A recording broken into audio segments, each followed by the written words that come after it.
ভিডিওটি শুধুমাত্র BTS army এবং তেগুক শিপারদের জন্য। এখানে সব চরিত্র কাল্পনিক, বাস্তবের সাথে এর কোনো মিল নেই, তাই দয়া করে এটিকে কেউ সিরিয়াসভাবে নেবেন না।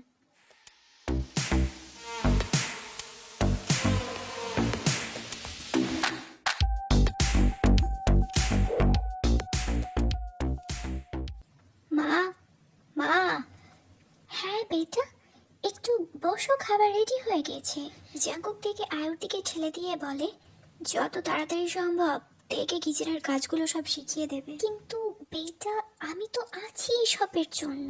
মা, আমি যেটা বলেছি সেটা করো, নাকি আমাকে বাইরের কাজ ফেলে রেখে ঘরে বসে নজরদারি করতে হবে? না না জাঙ্কুক, তুমি কাজে যাও, আমি সব কিছু শিখিয়ে নেব। জাঙ্কুক এবার টেবিলে বসতে বসতে বলে, বাড়ির সমস্ত কাজই ধীরে ধীরে ওকে শিখিয়ে দেবে, আর ওর পোশাকের দিকে খেয়াল রাখবে। সারা দিনের খবর আমি দিন শেষে নেব, আর দিন শেষে তুমি কি কাজ শিখেছো সেটাও আমাকে টেস্ট দেখাবে। শেষ কথাটি জাঙ্কুক তের দিকে রাগী দৃষ্টিতে তাকিয়ে বলে। তে একদিকে যেমন ভয় পাচ্ছে জাঙ্কুকের আচরণে, আবার তার উপর ভীষণ রাগও হচ্ছে। আয়ু তার ছেলের বলা কথা মতোই চলে। সকালে তেকে নিজের সাথে কিচেনে আটকে রাখে, তারপর বাড়ির অন্যান্য কাজ করার সময় তেকেও বুঝিয়ে দেখিয়ে সবটা শেখানোর চেষ্টা করে। তবে এসবের মধ্যে আয়ু তেকে যত্ন করতেও বাদ রাখে না। ঠিক সময় মতো তাকে নিজে হাতে খাবার খাইয়ে দেয় এবং স্নান করে কাপড় বদলাতেও তাকে সাহায্য করে। তে প্রথম প্রথম এসব কিছুতে ভীষণ বিরক্ত হলেও আয়ুর করা যত্ন এবং ভালোবাসায় দুজনের মধ্যে একটি বন্ধুত্বপূর্ণ সম্পর্ক গড়ে ওঠে। তের সারা দিনের এত পরিশ্রম করেও জাঙ্কুক ফিরলে তাকে সব নতুন কাজগুলো প্র্যাকটিক্যালি করে দেখাতে হয়, কিন্তু তারপরও জাঙ্কুক তের কখনোই প্রশংসা করে না। কোনো না কোনো জিনিস নিয়ে মেয়েটাকে অপমান করতেই থাকে। যেমন আজ সন্ধ্যায় জাঙ্কুক বাড়ি ফিরে তেকে এক কাপ কফি বানাতে বলে তের পিছনে দাঁড়িয়ে দেখছে। আজ মেয়েটা টানা 4 দিন কফি বানানোর নানা প্রচেষ্টার পর সফল হয়েছে। কফি তো ঠিক আছে, আজ ঘরের কি কাজ শিখেছো তুমি? আজ আন্টি আমাকে জামা কাপড় ধুতে শিখিয়েছে। তো চলো, আমার শার্টটা আজ ধুয়ে দেবে। শার্টটি ধোয়ার সময় তের শাড়ি পরে থাকার কারণে সেটা খুব সহজেই এলোমেলো হয়ে যায়। যেহেতু তের শাড়ি পরার অভ্যেস নেই, তাই সেই শাড়িটাকে সামলাতে অক্ষম হয়, যার জন্য সব কাজ ঠিকঠাক করলেও জাঙ্কুক তাকে শাড়ি সামলাতে না পারার জন্য কথা শোনায়। তুমি কাজের ফাঁকে আজও আমাকে সিরিয়াস করছো? তুমি কি কখনোই বদলাবে না? বদলানোর মতো মন মানসিকতা নেই না তোমার? তে এসবের প্রতি উত্তরে কান্না ছাড়া আর কিছুই করতে পারে না। তেগুকের বিয়ের আজ প্রায় 1 মাস হতে চলেছে। এর মধ্যে তার মম ড্যাডের সাথে তার কোনো কন্ট্যাক্ট হয়নি। তে কথা বলতে চায়নি এমনটা না, বরং জিন এবং নামজুনি তার সাথে কোনো রকম যোগাযোগ রাখতে চায়নি। তবে জিন এবং আরএম আয়ু আর মিনহোর সাথে তের প্রত্যেক দিনের খোঁজ খবর রাখে। তের কাছে জাঙ্কুক এবং তার পরিবার একটা পাজলের মতো। তে সেটাকে সলভ করার চেষ্টায় আছে। এর মধ্যে কেন জানি না তে নিজেকে জাঙ্কুকের সামনে পারফেক্ট প্রতিস্থাপন করতে চাই। তার কারণ জাঙ্কুকের কথানুসারে তে স্ত্রী হওয়ার কোনো যোগ্যতাই রাখে না। সে কোনো স্ত্রীর মতো ঘরের কাজ জানে না। তার পোশাক আশাকের রুচিও অত্যন্ত মডার্ন। সব থেকে বড় ব্যাপার, তের সাথে নাকি এক বিছানায় শোয়াও যায় না। ওই জন্যই তে নিজে থেকেই জাঙ্কুকে দেখিয়ে দিতে চাই যে সেও পারে। তবে আজ 23 বছরের অভ্যেস বদলানো কি এতটাই সহজ? তের কাছে এটা অত্যন্ত কঠিন। এমনই একদিন তে আয়ুর সাথে কিচেনে কাজ করছিল। তে নিজের কৌতূহলটা কাটানোর জন্য শেষ বেশ আয়ুকে জিজ্ঞেস করেই বসে, আচ্ছা আন্টি, আঙ্কেল কোথায় যায় সকাল সকাল? মানে উনি কি কাজ করেন? আয়ু তের দিকে অবাক হয়ে তাকায়, তারপর মুচকি হেসে উত্তর দেয়, তোমার আঙ্কেল তো চাষি জমিতে যায়। তে আয়ুর কথা শুনে ভীষণ অবাক হয়ে জিজ্ঞেস করে, কি, আঙ্কেল চাষের জমিতে যায়? তার তো বয়স হয়েছে, উনি কিভাবে চাষের কাজ করবেন? আমি শুনেছি চাষের কাজ তো অনেক পরিশ্রমের, তাই না? আয়ু এবার শব্দ করে হেসে ওঠে, আরে আঙ্কেল কেন করতে যাবে এসব কাজ? জমিতে কাজ করার জন্য তো শ্রমিক থাকে। তোমার আঙ্কেল তো সবার কাজের ডাইরেকশন দেয় বসে বসে। নিজের জমি মালিক না থাকলে তো শ্রমিক ফাঁকি দেবে। ও আচ্ছা, তাহলে আপনার ছেলে কি করে? উনি তো বসে বসে দেখতে পারে, আঙ্কেলের যাওয়ার দরকার কি? জাঙ্কুক তো জমিতে যায়, কখন মাটিতে কি প্রয়োজন, ফসলের ফলন কেমন হয়েছে সেগুলো দেখতে। জাঙ্কুক বেটা জমিতে বেশি সময় দিতে পারে না, তবে তাকে খামারে একটু বেশি সময় দিতে হয়। জাঙ্কুককে তো প্রত্যেকটা গরু আর প্রত্যেকটা ভেড়াকে প্রতিনিয়ত চেক আপ করতে হয়। আমার ছেলে প্রাণীগুলোকে ভীষণ ভালোবাসে। ও, তাহলে বুঝি আপনার ছেলে দুপুরবেলায় গিয়ে আবার সেই গরু ভেড়াগুলোকে চড়াতে নিয়ে যায়? আয়ু এবার অতিরিক্ত হাসিতে ফেটে পড়ে।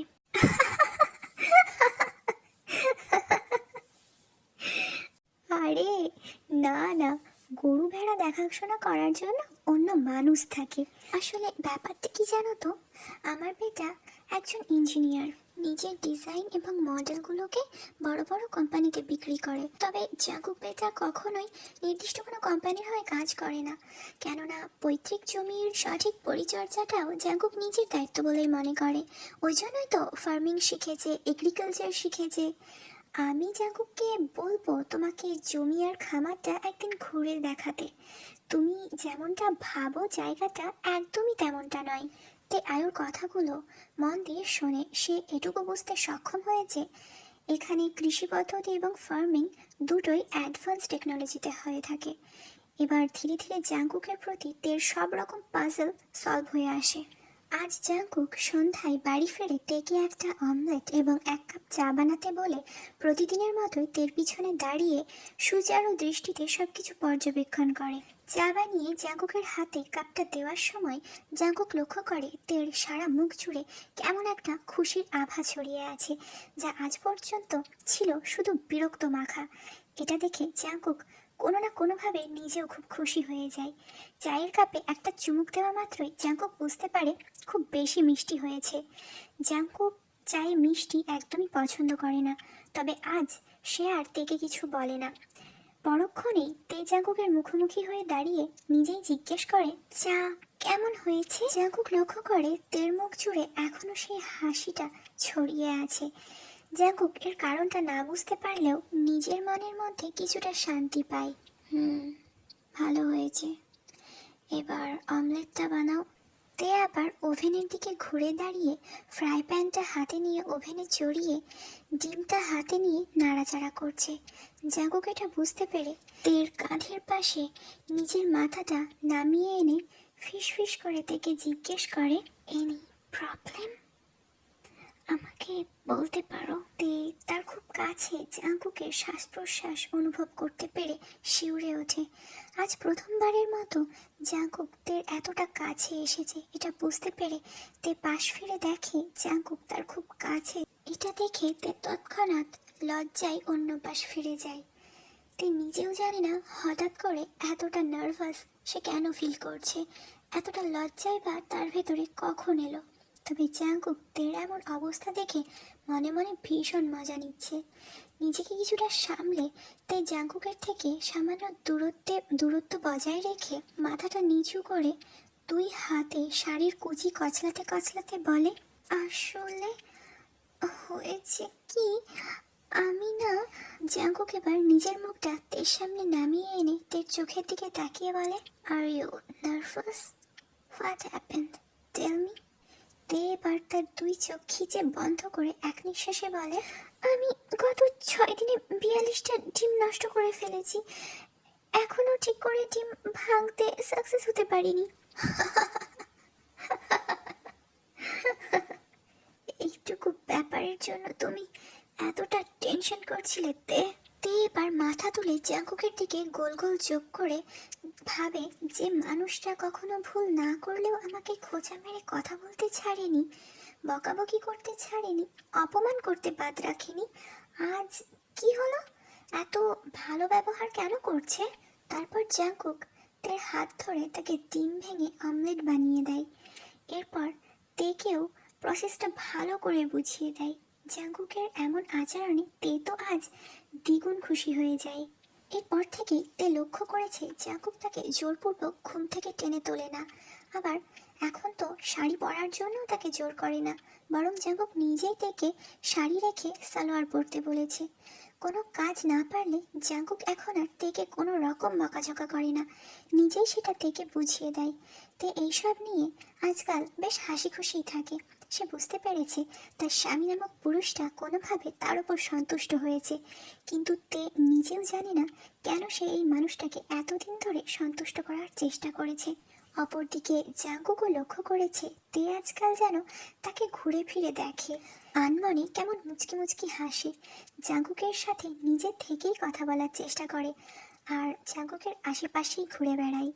আমাদের জাঙ্কুকও সুযোগের সদ্ব্যবহার করতে জানে, নানা অজুহাতে মেয়েটাকে ছুঁয়ে দেয়, মেয়েটার কাছে যায়। তে অবশ্য কখনো এতে বাধা দেয়নি বা আপত্তি প্রকাশ করেনি, বরং সেও জাঙ্কুকের কাছে ঘেঁষতে চেয়েছে। জাঙ্কুক বুঝে গেছে তে নিজেকে এখন এখানে মানিয়ে নিয়েছে এবং মেয়েটা আজকাল বেশ খুশিই হয়েছে। তাই হয়তো ইচ্ছে করেই জাঙ্কুক একদিন রাত্রে মেয়েটাকে ভীষণ কঠিন একটা প্রশ্নের সম্মুখীন করে। জাঙ্কুক ডিনার শেষ করে বেডরুমে বসে ল্যাপটপ নিয়ে নিজের মডেল রেডি করছে। তে তখন রুমে এসে সদ্য ওয়াশরুম থেকে ফ্রেশ হয়ে বেরিয়েছে। তো ম্যাডাম, তুমি তো বলেছিলে কিছুদিন পর এখান থেকে চলে যাবে, তবে সেই দিনটা কবে আসবে জানতে পারি? তের পা দুটো এক জায়গাতে স্থির হয়ে যায়। সে কোনো রকমই জাঙ্কুকের দিকে ঘুরে তাকায়। তে এতদিনে এই বাড়ির মানুষগুলোর প্রতি ভীষণ দুর্বল হয়ে পড়েছে, আর তার তো এখান থেকে যাওয়ার কথা সম্পূর্ণ মাথা থেকেই বেরিয়ে গেছে। হ্যাঁ, তে জাঙ্কুককে এই কদিনে ভালোবেসে ফেলেছে, কিন্তু জাঙ্কুক এমনটা কিভাবে বলতে পারে? প্রথম দিকে সে তেকে অপছন্দ করেছে, সেটা বুঝতে পেরেছে, তবে এখন তের প্রতি তার কেয়ার, নিজে হাতে তাকে কাজ শেখানো, তের কাছাকাছি আসা, এসব কি ছিল? তে এই কথাগুলো ভাবতে ভাবতে তার চোখ জলে ভরে ওঠে। জাঙ্কুক সেটা বুঝতে পেরে ল্যাপটপ রেখে দ্রুত তের কাছে এসে তার গাল দুটো নরম হাতে আঁকড়ে ধরে বলে, কি কি হয়েছে সোনা? আমি তো মজা করছিলাম জান, কষ্ট পেয়েছো তুমি? সরি সোনা, আর কখনো বলবো না। এই দেখো, আমি কান ধরছি তো জান। বলে জাঙ্কুক তার দু হাত দিয়ে দুই কান ধরে দাঁড়িয়ে থাকে। জান প্লিজ, কষ্ট পেও না, আমি সত্যি মজা করে বলেছি, কথা বলো না জান প্লিজ। তে এবার জাঙ্কুকের দিকে তাকিয়ে দেখে সে এখনো কান ধরে ওভাবেই দাঁড়িয়ে আছে। তে এবার হেসে ফেলে, কি করছেন? এখনো ওভাবে দাঁড়িয়ে থাকতে হবে নাকি? হবে তো শোনা, আমার মিষ্টি বউটা আমার ওপর যতক্ষণ রাগ করে থাকতো আমি ততক্ষণই ওভাবেই দাঁড়িয়ে থাকতাম সোনা। তে অনেক ভালোবাসি তোমায় জান। আমিও অনেক ভালোবাসি জাঙ্কুক। জাঙ্কুক এবার তেকে নিজের কাছে টেনে বুকের ভেতরে আগলে নেয়। তেও সাদরে জাঙ্কুকের বুকে জড়িয়ে যায়।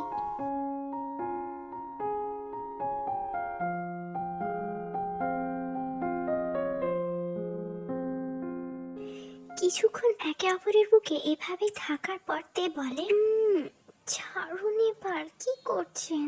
ঘুমোতে হবে তো, রাত হয়েছে। হ্যাঁ, আমার জানে মনটার দেখি আজকে ঘুমানোর একটু বেশি তাড়া।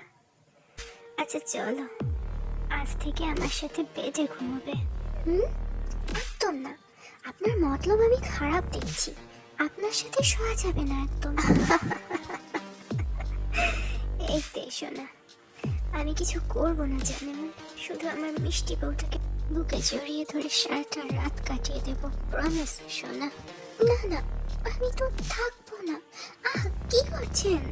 জাঙ্কুক তেরার কোনো কথা না শুনে তেকে বিছানার উপর নিয়ে এসে শুয়ে দেয়, এরপর নিজেও তের পাশে শুয়ে পড়ে। জাঙ্কুক তেকে নিজের কাছে টেনে জড়িয়ে ধরে তের মাথায় হাত বুলিয়ে তেকে কমফোর্ট করে নিজেও ঘুমিয়ে যায়। পরদিন খুব সকালে তের ঘুম ভাঙে। তে দেখতে পায় এখনো সে জাঙ্কুকের বুকের মধ্যেই শুয়ে আছে। তের কালকে রাতের কথা মনে পড়ে, তার স্বামী নামক পুরুষটি তাকে নিজের শরীরের সাথে মিশিয়ে জড়িয়ে ধরে শুয়েছিল। তে তো লজ্জায় একটু নড়তেও পারছিল না। তখন সেই মানুষটি নিজেই তের মাথায় হাত বুলিয়ে তেকে কমফোর্ট করে। তে তো এখনো ভীষণ লজ্জা পাচ্ছে। তে একটু নড়ে চড়ে জাঙ্কুকের কাছ থেকে উঠতে চাইলে জাঙ্কুক বলে, কি কি হলো জান, এত সকালে কোথায় যাচ্ছ? কোথায় আবার যাব, সকাল হয়েছে তো, ফ্রেশ হতে হবে না? কাজ শুরু করতে হবে তো কুক, ছাড়ুন আমায়। না সোনা, তোমাকে কোনো কাজ করতে হবে না। তখন তো আমি তুমি এসব কাজ করতে পারো কিনা তাই পরীক্ষা করতে চেয়েছিলাম। আর আমি দেখেছি আমার বউটা চেষ্টা করলে সব কাজই করতে পারে। তাই বলে আমি আমার সোনাটাকে করতে দেব? তোমাকে কোনো কাজ করতে হবে না। এসো জান, আমার বুকে এসো, তোমাকে মন ভরে একটু দেখি।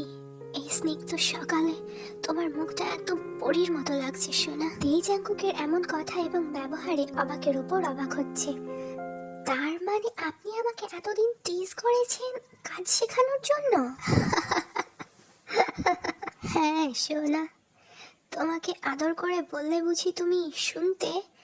তোমার রাগ আর জেদের কারণে কোনো কথাই শুনতে না, ওই জন্যই তো একটু কষ্ট দিয়েছি জানেমান। আমি আজ আপনার সমস্ত মতলব বুঝতে সক্ষম হয়েছি। তাই জান, আচ্ছা চলো ফ্রেশ হয়ে নাও। আজ তোমাকে আমার সাথে খামারে নিয়ে যাব ঘুরতে। সমস্যা নেই, সেখানে কোনো বাজে স্মেল তুমি পাবে না সোনা। আমি জানি তো, সেখানে কোনো বাজে স্মেল থাকবেই না। থাকলে বুঝি আপনার শরীরের গন্ধটা এত মিষ্টি হতো? আপনি তো একদম সুগন্ধি গোলাপ। কি, আমি সুগন্ধি গোলাপ? তো আমার গন্ধে তোমায় ডুবিয়ে ফেলি কেমন হবে জান? না না না, এর আগে যখন আপনার কাছাকাছি গিয়েছি এই সুগন্ধ পেয়েছি আমি। আর কাল থেকে তো আপনার শরীরের সমস্ত গন্ধে আমি মিশে গিয়েছি। ও সোনা, তুমি জানো তুমি কি বলছো? পাগল করে দেবে তুমি আমায়। আমার মিষ্টি পরি, চলো ফ্রেশ হবে। বলে জাঙ্কুক বেড থেকে উঠে পড়ে। অন্যদিকে তে তার গলায় হাত দিয়ে চেপে ধরে অবাক হয়ে শুয়ে আছে। এই মাত্রই তো তার কুক তাকে এখানে শব্দ করে চুমু দিয়ে গিয়েছে। তে আর কিছু ভাবতে পারে না। এরপর তারা ফ্রেশ হয়ে রেডি হয়ে একদম একসাথে নিচে আসে ব্রেকফাস্ট করে খামারে যাওয়ার উদ্দেশ্যে।